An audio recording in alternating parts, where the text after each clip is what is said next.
let tomorrow worry about itself. Yeah, because you said let's worry. No, I said let's not worry about tomorrow. You didn't say not. No, I literally said not. Okay. I said let's not worry about tomorrow. Okay. Welcome and thank you for coming back to your favorite podcast. This is the Maximum Filipino Show, and we're doing Afterflicks. This is the fifth episode of What If. Fifth. A very interesting episode of What If. This is actually one of the most popular Marvel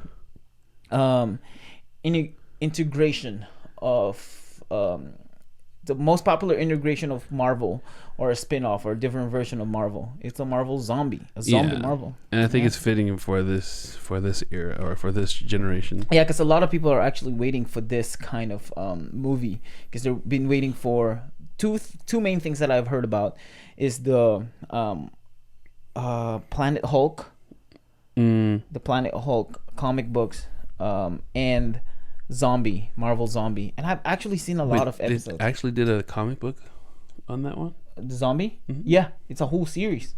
It's a crazy series, and I think some of them are even involved DC.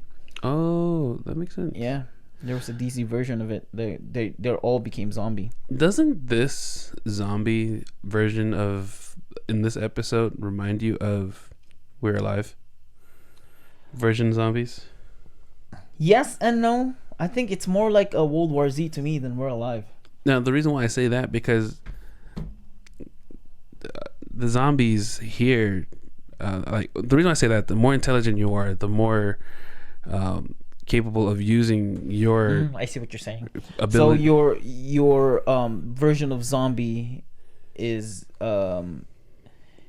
it depicts your human zombie, your human version of you. Yeah, because some of these zombies are capable of maintaining their abilities, and I don't know what's the word, how to use them for their main reason, to eat. Like they're pretty smart. Like if they were able to turn Bruce Banner to a zombie, I think the world would be dominated. Right. Yeah.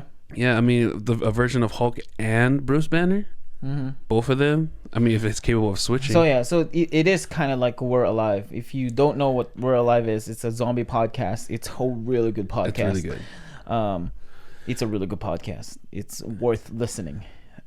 But yeah, so it reminds. Yeah, it connects to that, but I feel like it's more of the World War Z kind of zombie, where they pile on each other, and they're fast and they're scary, that kind of thing, instead of Walking Dead. The only time I see them pile on somebody was when they went on Hulk, and when they were climbing is when they climbed up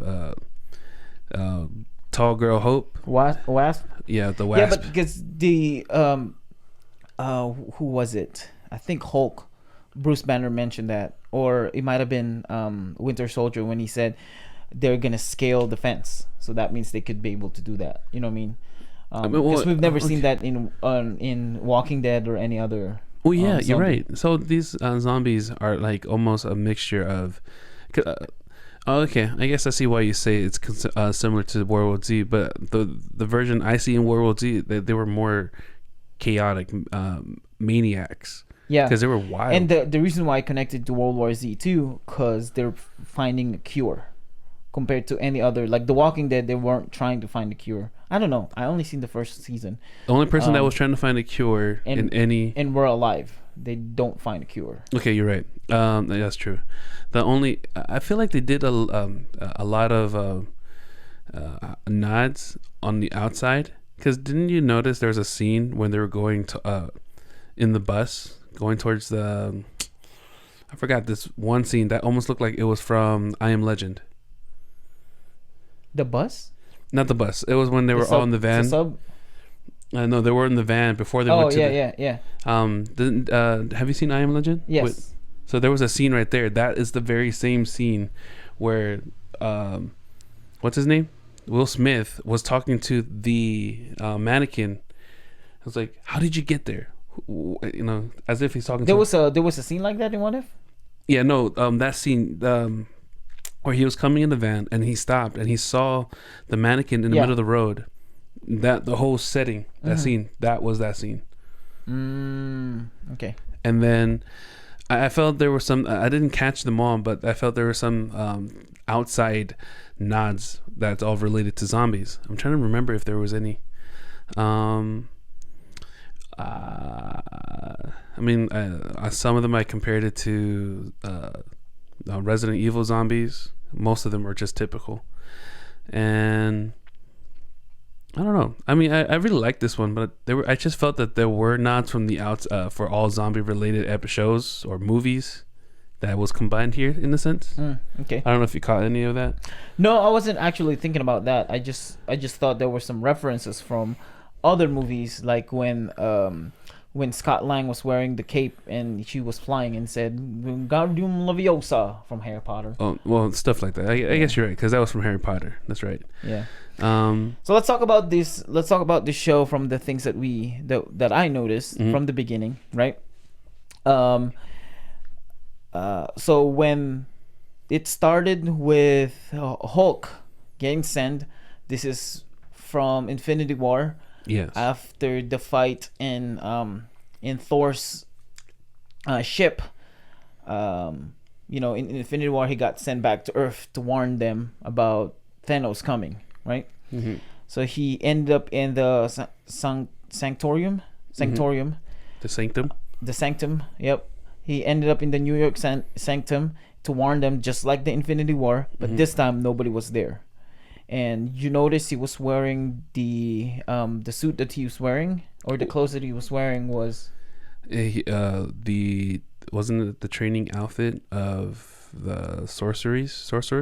Yeah, but it kind of makes me want to think it's the outfit of. I know it reminds me more of remember the black guy in Doctor Strange who became a villain towards the end.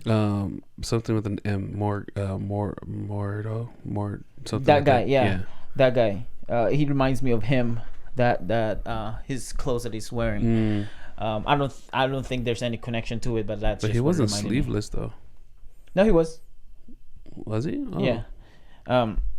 That guy, and then instead of meeting Doctor Strange and Wong, Doctor Strange and Wong became villain or zombie. Yes. Now, and this is one thing that I noticed. They defeated the Ebony Maw, and the other guy.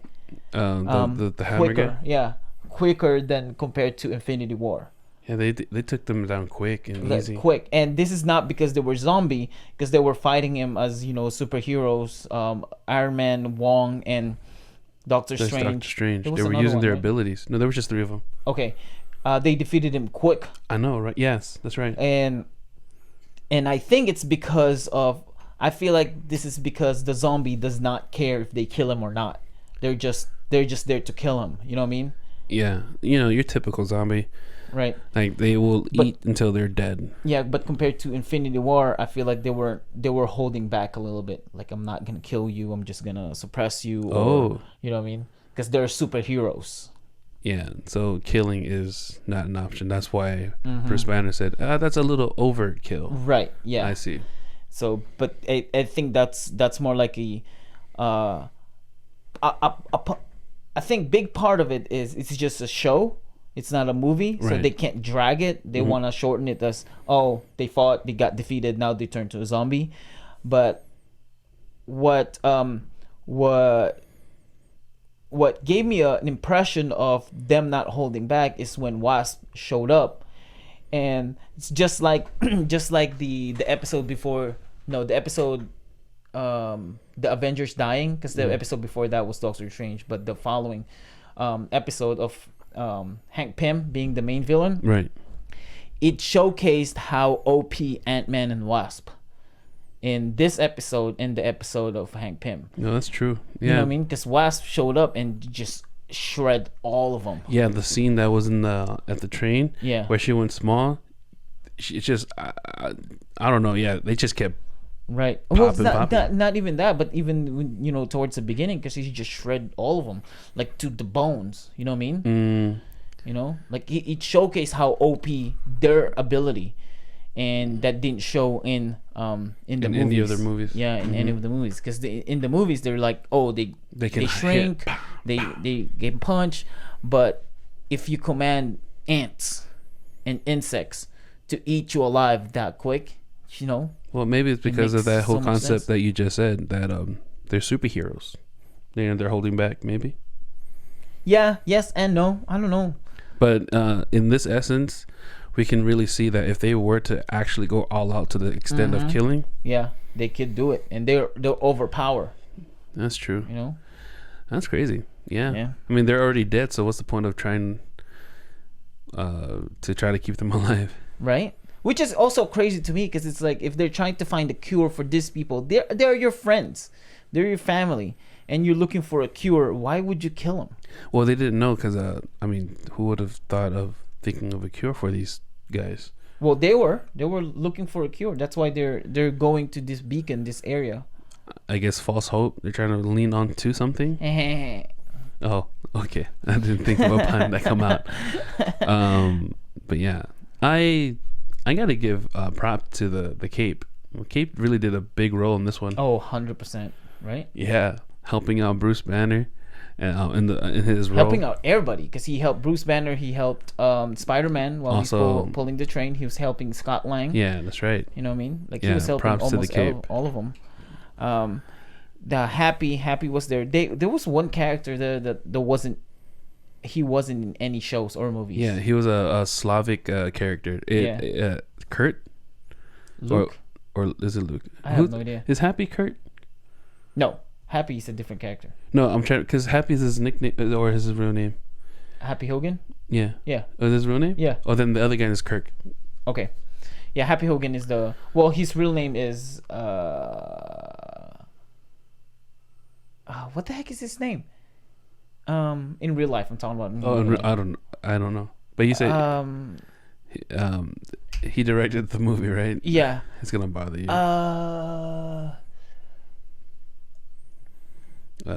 Chef movie makes it easy. Crap. What's his name? Jon Favreau. Jon Favreau. Favreau. Jon Favreau. Yeah. Happy Hogan. Okay, so Happy is his real name. Yeah. In his character name. His character name. Oh, yeah. then the other guy is Kirk. Because I was trying to catch their names, and because they have mini descriptions about them. Mm-hmm. And when we rewatched it again, it says Kirk, Slavic, weird resident. So, yeah, and he's good with words or something like that. Yeah. He's intelligent. So Happy had the Ironman hand from Civil War. Mm-hmm. Yes. That hand from Civil War when he was fighting Winter Soldier. Winter Soldier. He grabbed that hand. That was the same hand. Blam, blam, blam. Because this version was the nanotech one, right? See, maybe not. Yeah, because in Infinity War it was the nanotech, but the arm that he had in Civil War wasn't nanotech yet. Then it must have been his watch. It was the watch one then. Yeah, it was the watch. You pull it out and then you just Yep. take it out. Yeah. That was the hand that he used. It was from Civil War. I didn't like how they made Happy, or the artwork, because I didn't know that was Happy until his name, or when they were crying out for Happy. Yeah. I couldn't recognize him. I recognized him as soon as they introduced it. They said Happy. I was like, oh, that's Happy. Oh, then I must have missed it. Yeah. As soon as they introduced him. And the Dora, and now we know who Dora is. No, that's Okoye. Yeah, her name is Okoye, but you kept saying her name was Dora. No, so Dora is a different character. There's two of them. So Dora is the guy that trained Winter Soldier, and Okoye is the leader of them. So this group of people are like the King's Guard. The King's Guard, yeah. Yep. So she's the leader of the King's Guard, and Dora is the one that trained Winter Soldier. Oh, because I thought the name of the group, the King's Guard, is Nope. Dora Muchi Muchi. Dora is the trainer of Winter Soldier. That's from the Falcon and the Winter Soldier. So That chick is the one that showed up. her name is Dora. Okay. So Okoye wasn't in the Falcon and the Winter Soldier. Okay, Okoye looks young here, and Right, the artwork. in the artwork, and Spider-Man. before I forget, I like it how he introduces it. I'm just your friendly neighborhood Spider-Man, and then Mr. Banner was like, what happened to the neighborhood? What happened to the neighborhood? Yeah. It's more like a not a nod, but it's more like a parallel to what he said to Iron Man. When he was introducing himself, it's like I don't know, I'm just No, not that. It was during the Infinity War when he was taken up, and he said, I'm a friendly neighborhood Spider-Man, but what's gonna? It's something like, I can't be a friendly neighborhood Spider-Man if there's not gonna be any neighborhood, because he was telling Iron Man, or Iron Man's telling him, stay on Earth, don't go in the spaceship during the Infinity War. But he said that, how can I be a friendly neighborhood Spider-Man if there's no neighborhood? Yep. It's like a parallel to that.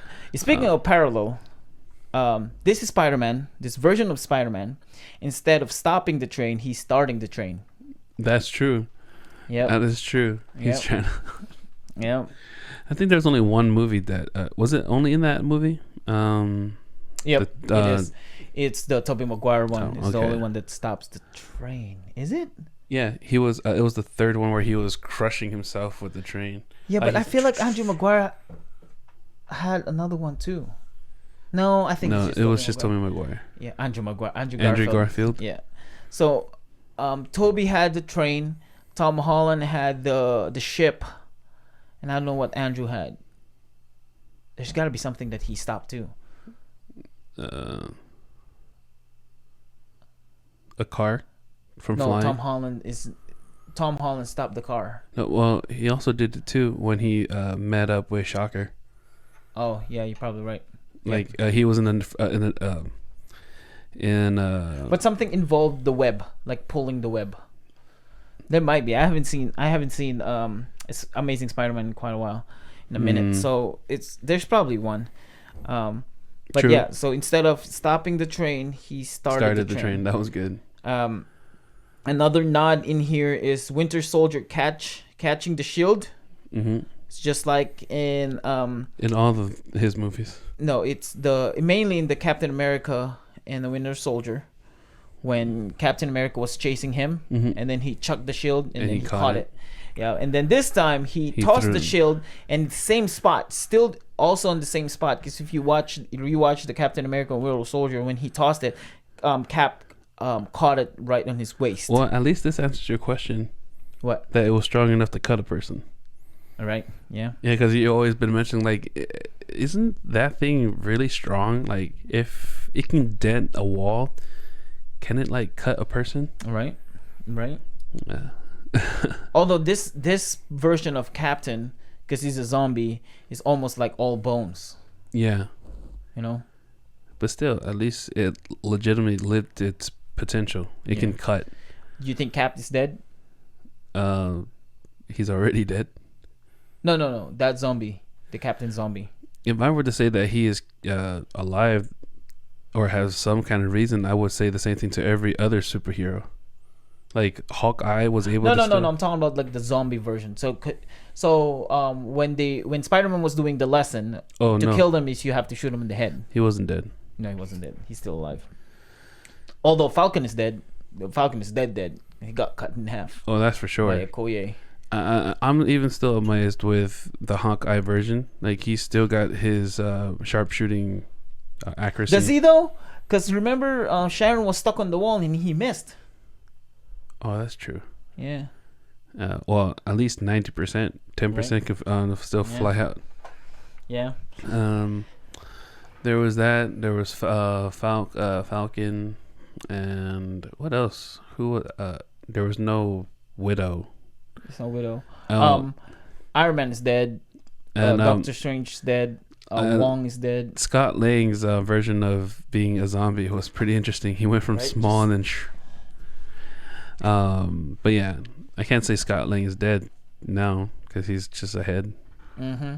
So the cure is the Mind Stone. Yeah, that is the cure. I just didn't know why he didn't do it for everyone else. To heal him? To heal everyone. No, because the reason why he wasn't healing them because he was I think he was healing them. That's why you could see a bunch of clothes on the ground. Well, according to them, that how Bruce Banner said that we're not the only visitors here. Because he's feeding it to Wanda. But I think he's healing them because Black Panther was healed and Scott Lang was healed. Because according to their story, all the Avengers got attacked, and he's missing a leg. So I feel like I think he got bit on the leg and then he cut it. I see. Before that makes sense. Before the infection. Yeah, the infection happens. I mean, I would assume Vision will be. I mean, I know he's smart-ish, but be able to save all the other Avengers, and he could have got help from them to save Wanda. Do you think they could be able to save her? Like, if an Infinity Stone cannot save her, what else? What can other Avengers can do? You know what I mean? I mean, what else can they do? They have so much technology. I mean, they were able to hold down Wanda at some point from Hydra. Yeah, because she wasn't. Remember when you're a zombie? Yeah. She was holding back, and this time she's like, nope. She have some sense of love still when he died. When Vision died, right? It's true. So I assume there's some way of reaching out. I mean, again, these are special zombies. They have reasons still to an extent, capable of using their abilities to an extent. Yeah, that part we don't know. Like, the only thing that we know is Wanda recognized Vision and she acted from there. But the rest we have no idea. Like, we don't know how this zombie thing functions. True. You know what I mean? Like, how we know that it started from Hank Pym's wife in the quantum realm. Yeah. It makes sense. How it affects them, we have no idea. I actually like the concept of where that virus came from, because they say they came from the quantum realm, and she was her mind was infected by it. It did briefly explain it in the show. She was affected by it. Right. That's a good what if. That is a good what if. Yeah, I did like it. Instead of Hope dying because she was part of S.H.I.E.L.D. and now Hank Pym is taking revenge. Because it connects. It makes sense. It just makes so much sense. Speaking of Winter Soldier, he witnessed the death of both of his friends. Yeah, and like how he says, and he was right in front of him. But I'm not. Yeah, he was right in front of him. Yeah. When they both died. Now so this part happened a week before Infinity War. Yes. It was right. It was during Antman and the Wasp movie when this whole thing happened. Because when they're trying to save his wife, it was Antman and the Winter Soldier, Antman and the Wasp. Mm-hmm. That's right. And then a week after that, because the post-credit scene of Antman and the Wasp is the snap. Correct. Because when he was stuck in the quantum realm and they all turned into dust. So that was the timeline from it. Now, they were friends because they became friends in Civil War, right? Who? Falcon and the Winter Soldier. Yes. Yeah, that's right. Okay, that's why he's like, I should feel bad, but I'm not. Yeah. And he was also cold towards the death of Steve. Yeah. It's like, and there was a nod there. This is the end of the line for you, kid. Something like that. That was a line that normally, what's his name? Would say. Someone says that. This is the end of the line. Or either one of them. I feel like that was their conversations. You know, the Steve Rogers and Bucky conversation kind of thing. Yeah. Like, this is the end of the line. That bug is coming from that window. So you have that, and then Wasp did the Ant-Man theory on how to kill Thanos. You remember that? Remember what I told you, the fan theory of how to kill Thanos with Ant-Man going up his butt, right. And then but instead blowing of up, it went through the mouth. It went through the mouth. Yeah. That's right. And she says, "I am covered with Sharon." With Sharon, yeah, I'm covered with Sharon. Another thing that I noticed is the Mind Stone looks small compared to Infinity War Mind Stone. I thought it was a bit bigger. No, because remember in the in Infinity War when he grabbed the stone, it was big. and then he put it on his because the section for the Mind Stone in his gauntlet is big. Yeah. I thought it was small. It's just like if you rewatch that, just the scene of Thanos killing Vision, you would see it. It's like he grabbed it with just 4 fingers. You know, it was big. He placed it there. Interesting. But with this one, it's tiny. Yeah. What else that was interesting? Oh, I like how Bruce Banner was able to save himself from being bitten due to Hulk. Oh, right. Yeah. And then he was like, oh, okay, I think I can stay around and fight. I think there's a potential that he's still alive. Winter Soldier would still be alive. I think so too. It's both of them Soldier. are. Yeah, both of them are still alive. Do you think? Here's my thought. Do you think Spider-Man would turn to a zombie? No, because he's very careful. No. Not just that. Let's say he's getting to a fight and he got bitten. Do you think he would turn to a zombie? Spider-Man? Yeah. Same thing with him and Wolverine. Do you think they could turn to a zombie? In the comic books, Wolverine turned to a zombie. But realistically, do you think because of their fast healing ability, they could turn to a zombie? I feel like their body will just kick out the virus. For Spider-Man, I get it because he's already a mutation in a sense. He got bit by a spider and his whole DNA was just messed up. And since that spider is based venom, I guess, like you said, it can kick out or be immune to it. I'm mainly talking about the ones that has the instant healing ability. You know, like him, Deadpool, Wolverine. I don't know if Spider-Man has a instant healing ability. He has instant healing ability. I get Deadpool and I get Wolverine, but his instant okay, I shouldn't say it's instant, but his healing ability is much faster than you. Yes, I agree. Yeah, because again, he's mutated. I'm kind of iffy on that one. I feel like it won't. I feel like their body will heal itself before it degenerates and ruin, the rest of their system. Wolverine, but like I said, in the comic books, Wolverine turned to a zombie. Interesting. Yeah. Yeah, because like most of Marvel characters turned to a zombie. Like it was a huge war, X-Men and all. Wow. Yeah. I wonder how the zombie apocalypse happened then. That I don't know. I have no idea. I just saw some of the books because I'll go to a bookstore and I see comic books and one of the most popular. No, you can't even read it because it's sealed. But I can only see the cover, and that's one of the most popular ones are the zombie Avengers, nice. Marvel characters. Yeah, and I saw Wolverine there. That's probably hard to kill. A Wolverine zombie, Wolverine. Or like a zombie Deadpool with his adamantium body. Yeah, I think so. Right. So, do you think this episode has a sequel?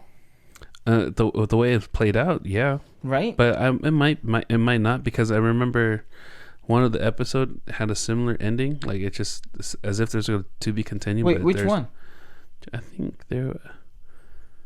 Which one? Well, not like this, Like you have the ending with Captain Marvel showing up after all the Avengers died and Loki was leading the world. You know what I mean? Oh, there was that. I guess it was that one. Yeah, but it's not as heavy as this one. Yeah, because you have Thanos and them going to Wakanda. Yeah, I really think Wakanda, because in most typical movies, you go to a land where you hope it's a sanctuary where it's zombie free, end up becoming zombified. I really think Wakanda has been affected. Oh, or it could be like what do you call this? T'Challa is a late bloomer. Then they end up in Wakanda and then turn to a zombie and turn everybody a zombie. True. Well, we'll find out. Because right now, who do they have? Spider-Man, T'Challa, and Scott Lang. Yeah, that's the only three. a part of him. A part of him. Like a piece of him. Yeah, just really like, the piece. Yeah. Oh, and the cape. Can you consider the cape as a... Sure. It's a. Hey, we both agreed that the cape did a really big role. It's a standalone living. I don't know if it's living, but it's a standalone thing. It has its own capable of thinking, making decisions, and things like that. But I think pretty much that's it. You know what I mean? Yeah. I mean, it's like a typical zombie-ish show, but I liked it. It was pretty cool. We interrupt this podcast or this program to tell you or bring you information about one of the Philippines' very own publishers. I was about to do this. I was going to do this the last podcast, but we got into it in the conversation, and I don't feel like introducing a product with that kind of conversation that we had in the podcast.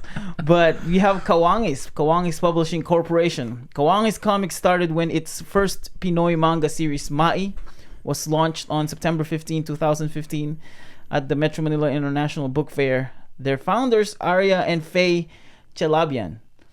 Since then, Kawangis Comics has been creating and publishing graphic novel stories and stories that showcase Filipino culture, art, and language. Other examples of their work are Maharlika Chronicles. This comic illustrates and narrates pre-colonial history, focusing... actually, this one is not them. Maharlika is a different kind of publication. Yeah. And they build materials not limited to visual books that upholds and reflects Filipino cultures and values. Kawangis Comics currently holds 21 titles that are value-based, creating a perfect platform to engage readers in culture, love of country, and creativity. They conduct engaging and informative workshops to equip the young and the young at heart with the right skills, the right attitude, and the right perspective to make it in the world of comics, art, and business.